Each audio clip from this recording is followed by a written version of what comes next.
ये तो बिल्कुल आसान सा टॉपिक देखने आ गए आप।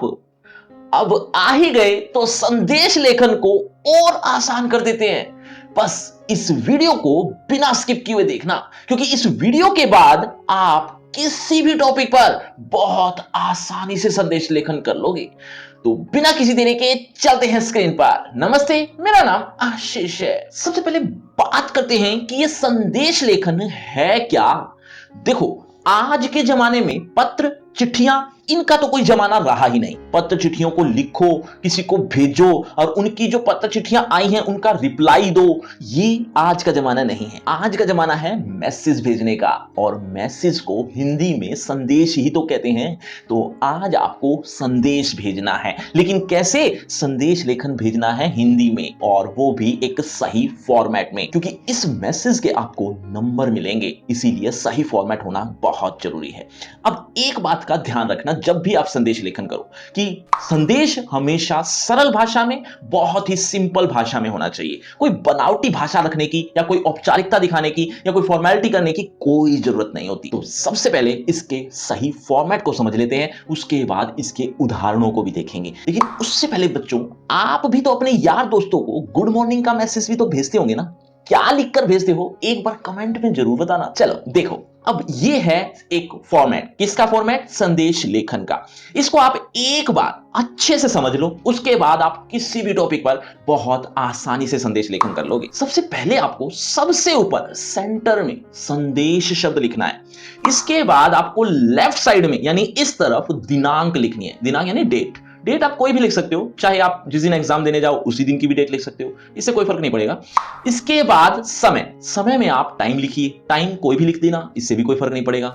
इसके बाद एक लाइन छोड़कर संबोधन। संबोधन मतलब जिसको आप संदेश लेखन कर रहे हो या जिसको आप संदेश लिख रहे हो उसको संबोधित करना है। जैसे अगर आप छोटी बहन को लिख रहे हो तो यहां आ जाएगा प्यारी छोटी बहन। अभी उदाहरणों को देखेंगे तो और अच्छे से समझ में आ जाएगा। अभी आगे देखो, अब यहां आपको संदेश लिखना है, यानी जो भी आपके पास मैटर है, एक तरह की बॉडी, वो बॉडी यहां आ जाएगी लगभग 30-40 शब्दों में। और जैसा पहले भी बता चुका हूं कि संदेश लेखन में कोई भी बनावटी भाषा नहीं लिखनी होती। जैसे अगर आप यहां पर ये लिखो कि प्यारी छोटी बहन, कैसी हो आप, उम्मीद है आप ठीक होंगी, इस तरह की आप अगर लैंग्वेज लिखते हो, यानी एक तरह की बनावटी बातें, ये सब फॉर्मेलिटीज है, तो ये फॉर्मेलिटीज आपको नहीं करनी होती। आपको डायरेक्ट संदेश ही लिखना है, इसके अलावा और कुछ नहीं लिखना। यानी कि जो आप बात कहना चाहते हो डायरेक्ट वहीं से आप शुरू हो सकते हो, मतलब सीधी बात, नो बकवास।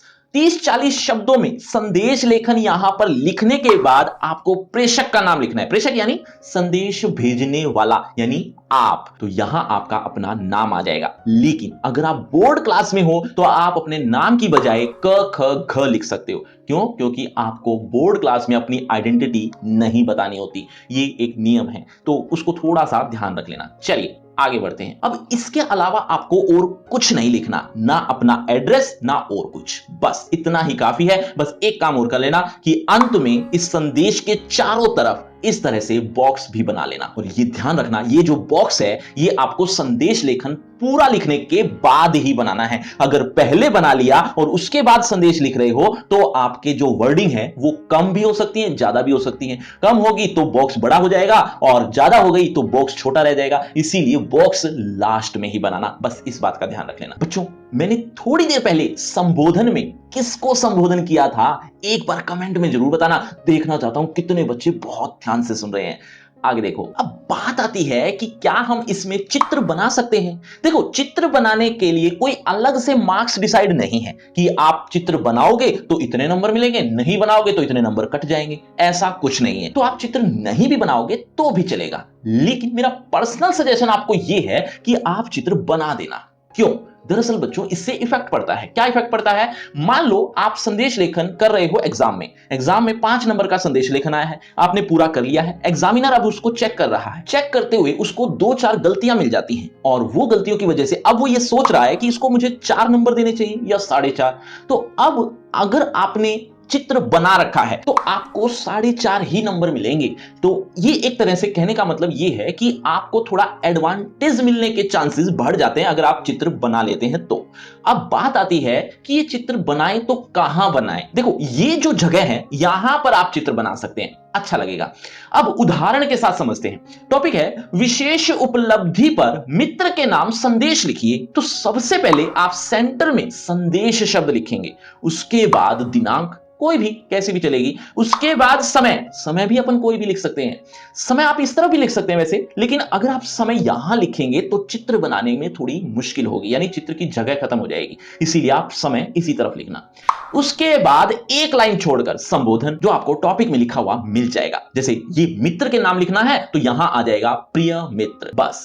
अब कुछ शब्दों में यहां संदेश आ जाएगा, जैसे कल शाम को टीवी में तुम्हें देखा, तुम्हारी उपलब्धि के विषय में पता चला, तैराकी में तुम्हें स्वर्ण पदक मिला है और ओलंपिक में तुम्हारा चयन हो गया, देखकर मन प्रसन्न हो गया, तुम्हारी मेहनत रंग लाई, आगे चलकर देश का नाम रोशन करोगे, हार्दिक शुभकामनाएं। तो कुछ इस तरह से आप संदेश लेखन लिख सकते हो। ये मेरे शब्द थे और जरूरी नहीं है कि आपको भी एज इट इज लिखना है, आप अपने शब्दों में लिखना और मुझे पता है कि आप अच्छा ही लिखेंगे। अब अंत में यहां आपको अपना नाम लिखना है, नाम की जगह क ख ग लिख सकते हो। बच्चों कोई भी बात समझ में नहीं आ रही तो कमेंट करके पूछ भी सकते हो। और इसके बाद यहां चित्र बना सकते हो जो आप टॉपिक के अकॉर्डिंग बनाएंगे, जैसे इस तरह का चित्र भी यहां अच्छा लगेगा, या फिर आप किसी गुलदस्ते का चित्र भी बना सकते हैं क्योंकि ये फूल उसकी जीत का उपहार है। और बिल्कुल लास्ट में बॉक्स बनाना मत भूलना। बस संदेश लेखन समाप्त। है ना आसान? मुझे पता है आप यही सोच रहे हैं कि चित्र के अलावा बाकी सब आसान है। बच्चों चित्र की टेंशन मत लो, जैसा बने, जिस तरह का भी बने, खराब बने अच्छा बने, बस बना देना। लेकिन उससे पहले एक बात कमेंट में जरूर बताओ कि आप अपनी चित्रकारी को 1 to 10 में से कितनी रेटिंग देना चाहोगे। अब एक थोड़ा अलग तरह का उदाहरण ले लेते हैं। देखो टॉपिक है स्वतंत्रता दिवस पर देश को शुभकामना संदेश लिखिए।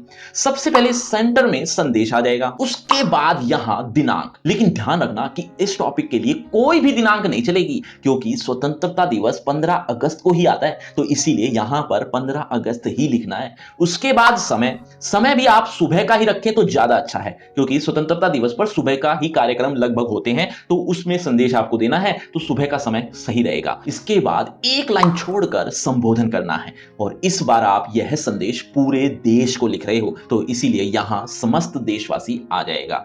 अब आप यहां से संदेश लेखन स्टार्ट कर सकते हो, जैसे सभी देशवासियों को स्वतंत्रता दिवस की हार्दिक शुभकामनाएं। स्वतंत्रता के लिए हमें अनेक कुर्बानियां देनी पड़ी और लंबा संघर्ष करना पड़ा।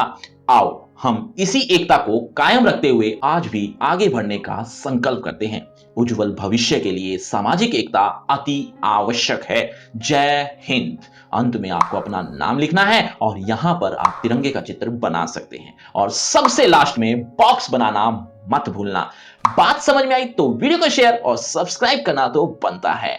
बच्चों अब तक आप संदेश लेखन को काफी अच्छे से समझ गए, बस अब थोड़ी सी प्रैक्टिस जरूर कर लेना। लेकिन बच्चों इसकी भी आप चिंता मत करो, प्रैक्टिस के लिए ढेर सारे एग्जांपल्स आपको डिस्क्रिप्शन बॉक्स में मिल जाएंगे, वो भी सबसे ऊपर एक लिंक दिया है, लिंक का नाम रखा है free crash course of Hindi व्याकरण। इस नाम से आपको एक लिंक मिल जाएगा जिसमें आपको इस टॉपिक से रिलेटेड ढेर सारे एग्जांपल्स यहां पर देखने को मिल जाएंगे। और आपको अदर टॉपिक्स भी ट्रिक के साथ समझने, वो भी आपको इसी पेज पर देखने को मिल जाएंगे। तो इस लिंक को जरूर क्लिक करना और अगर आपको उनसे पर्सनल बातचीत करनी है तो सभी सोशल मीडिया के लिंक डिस्क्रिप्शन बॉक्स में है, आ जाइए बातचीत करते हैं। शुक्रिया, धन्यवाद।